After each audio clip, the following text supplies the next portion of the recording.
Ազգը չի կարող բացել իր պատմության նոր էջը, քանի դեռ անցյալի հանցագործությունները ու դավաճանությունները մնում են անպատիժ։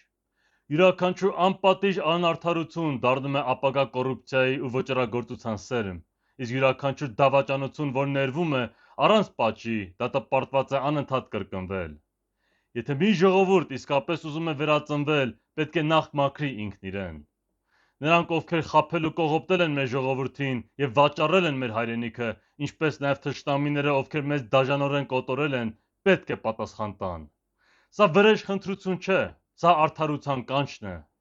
Արդարությունը բարոյական կարգի հիմքն է, իսկ առանց բարոյական կարգի չի կարող լինել ազգային վերածնունդ։ Ներումը առանց պատժի առաքինություն չէ, այլ բախկոտություն ու թուլություն, որը ներկայանում է որպես դատարկ խաղաղասիրություն։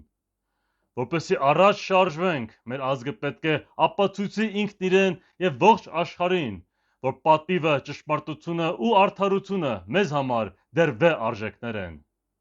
Միայն արդարությունը վերականգնելուց հետո մենք կկարողանանք ազգովի նոր էջ բացել մեր պատմության մեջ, էջ, որը մեր անկոտրում կամքով և վճռական պայքարով գրվելու է ոսկե տառերով։